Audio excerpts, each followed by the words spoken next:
Lake George Battlefield Moments, a production of Lake George Battlefield Park Alliance, preserving our area's incredible history.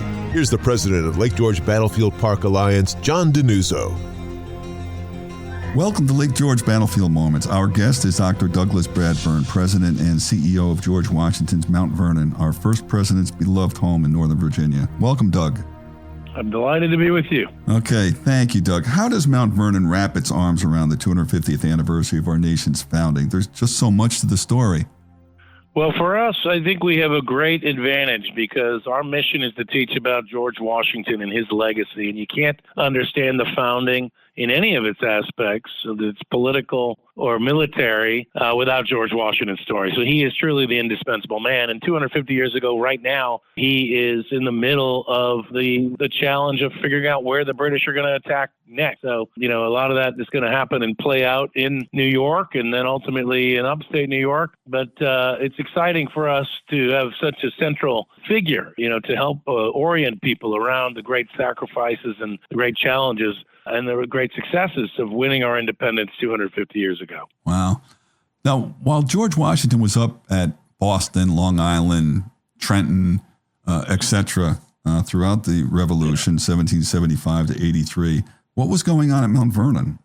Yeah, so Mount Vernon, was still running as a plantation during the war, but, in a wartime home front economy, it was much diminished. It was much challenged by the disruptions of the economy that went on during the war. There were times when people who were enslaved in Mount Vernon ran away. There was a time during the war when the HMS Savage, as a British warship, was parked in the Potomac outside and was threatening to burn Mount Vernon to the ground. And Washington's estate manager, a guy named Lund Washington, who was one of his cousins, negotiated with the British and actually gave them hogs and gave them pork and supplies from the farm to keep them from burning the place to the ground. Wow. When George Washington found out about this, he was furious. I mean, he didn't want any belief that, he was trading with the enemy to get any kind of special treatment. And I think actually in hindsight, he would have wished that the British burned the place to the ground so he could have charged Congress to build him a new house. But the one final thing we'll mention is that George Washington never visited Mount Vernon throughout the war, with the exception of a couple of days. 3 days when he was with the army en route to Yorktown at the end of the war, and then one day on his way back to Philadelphia after the successful Battle of Yorktown. Otherwise, 8 years he was with the army. He never left the army, which is really remarkable for an 18th century army to not have the commander-in-chief and the general go into some comfortable urban environment or some comfortable winter quarters while the army just suffered. In fact, no, he was with them the whole time, and it was one of the things about his leadership that came to be so critical in the eyes of his troops. George Washington really embodied the cause, and so he had to keep that army going. Without the army, the whole cause for America might have been lost. Yeah, he must have had such an iron will. I mean, by all accounts, Mount Vernon was his nirvana, and for him to stay away and suffer the consequences of Valley Forge and Long Island on the run and everything else is just such a testimony to his fortitude. That's just an incredible part of an incredible man's legacy.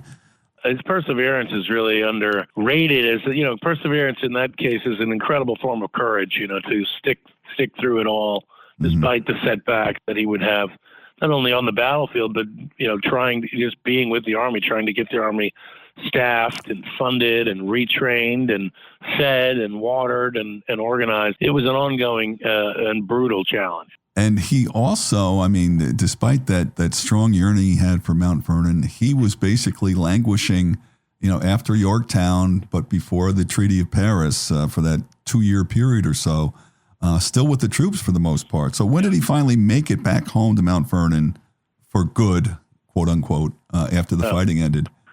Yeah, the tricky part after the victory at Yorktown, a lot of times he's in upstate New York between 1781, the end of 1781 until 1783. Of course, he's at Newburgh with the army and at West Point where they're waiting for the treaty to arrive.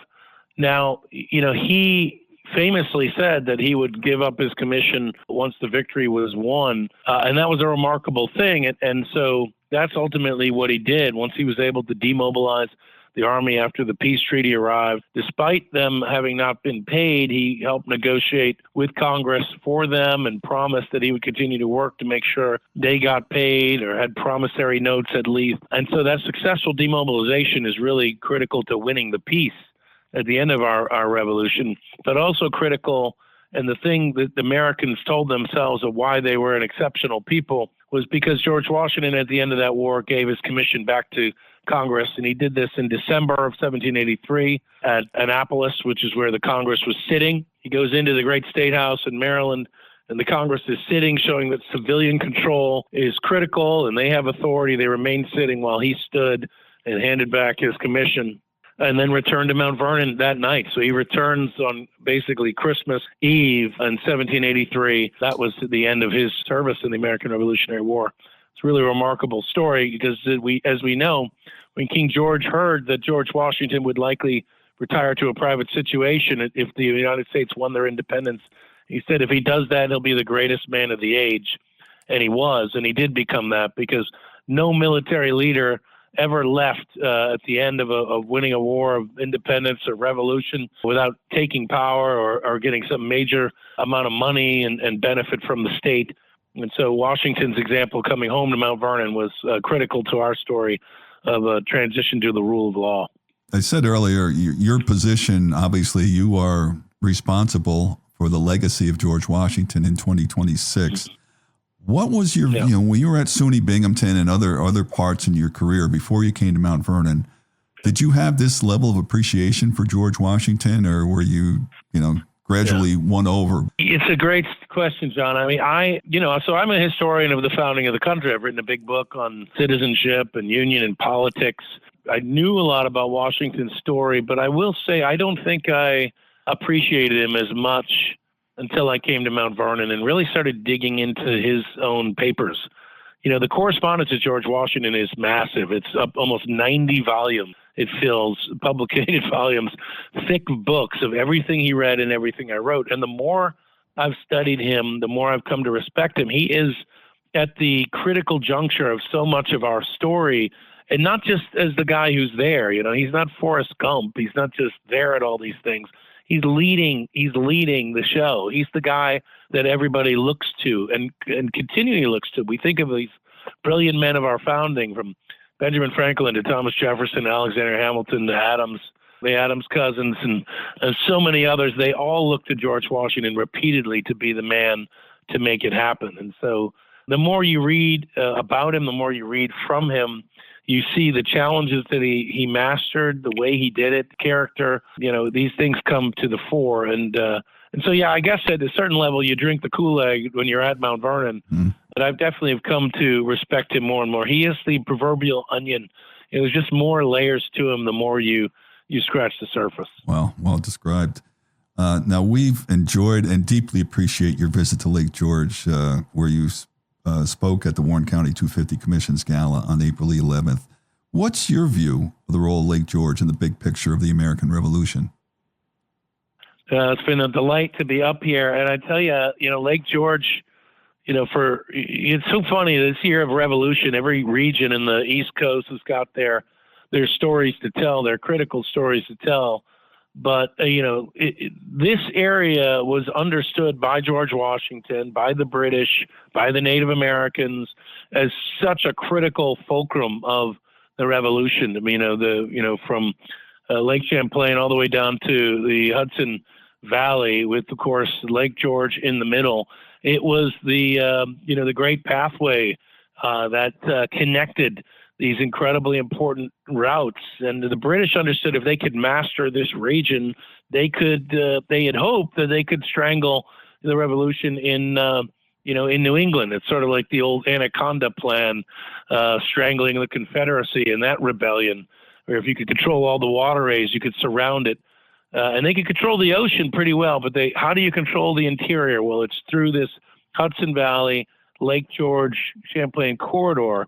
And so, of course, the dramas of the early years of the Revolution, the assault on Canada that started in Albany and went through here, the capturing of Fort Ticonderoga, of course, the loss of Fort George, but, the destruction of Burgoyne's army such a critical thing for this region and really the turning point of the war. It brings the French into the war.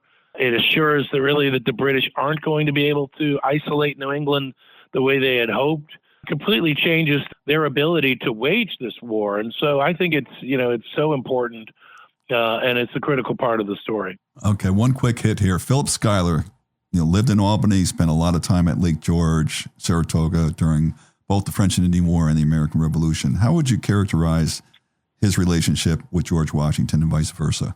Yeah, well, Schuyler obviously become famous because of the Hamilton musical and his daughters, Right. beautiful daughters that steal the show. So Alexander Hamilton's father-in-law. But he was critical to George Washington. George Washington had great respect for him. He was the head of the Northern Department when George Washington was named commander-in-chief, and so that early invasion of Canada was important to Washington. Schuyler led all that. And it's clear that George Washington respected him, even when Schuyler lost his position because of the loss of Fort Ticonderoga. George Washington never really blamed him for that. George Washington never thought that was really his fault. He understood, unlike Congress, that, despite it being the reputation of the Gibraltar of the North, you can't defend these places if they're not well supplied. And what Schuyler did was he was able to keep the army intact as it retreated and make a loss into something that wasn't a disaster. So when I read their correspondence, I see respect. I think that continues on. I mean, Schuyler's going to become very important in the politics of the Federalists in New York to George Washington. So you see that relationship lasting, I think, is a very positive one. And let me also say, I think for Schuyler's case, he should get a lot more credit for the defeat of Burgoyne. Gates gets to show up and win the battle, but Schuyler did all the right moves in restricting, the ability of Burgoyne to get supplies, cattle, creating so much delay on the roads, cutting down trees, making obstacles, making it miserable. I mean, these are things that were critical to the success ultimately at the Battle of Saratoga, and Schuyler was a big part of that. Great. Now, we talked a lot in last week's podcast about visiting Mount Vernon, and we certainly want to encourage people to go to that iconic place in American history. How can one become a member or supporter of Mount Vernon? Yeah, well, you need to come to Mount Vernon in 2026 if you haven't been in a long time, if you can at all get out here. It is an extraordinary site with George Washington's, of course, historic plantation structures here, but there's 2 museums, there's demonstration farms. We have a demonstration encampment this year. We have George Washington's grist mill and distillery, multiple restaurants, movies that you can see here. So this is an exciting year. So go to mountvernon.org and figure out how you can come down, but become a member as well. And there's all kinds of benefits that come with that, including membership and opportunities to museums that might be in your own area, as well as arboretums and horticulture societies around the United States. So mountvernon.org is the place to check out. Plus, I'll just add, John, there's a lot of free educational materials there. I would say that we own the story of George Washington better than any other historic site. In fact, if you're using one of your chat bots or you're searching on Google and they use the AI, they're getting all their information about George Washington from mountvernon.org. So go on and explore that webpage. Mountvernon.org. It's one to bookmark for sure. It's been an honor to host you at Lake George, Doug Bradburn. We thank you so much for traveling to North Country for our event and for being on the podcast. It's beautiful, as you know. I look forward to my next trip back. Thank you so much. Our website, lakegeorgebattlefield.org. We thank you for being a part of our history.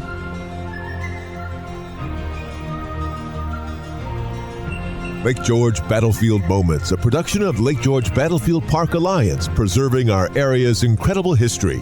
For more information or to check out the latest podcast, go to lakegeorgebattlefield.org and listen live on Saturday mornings to Lake George Battlefield Moments on 93.5 Lake FM.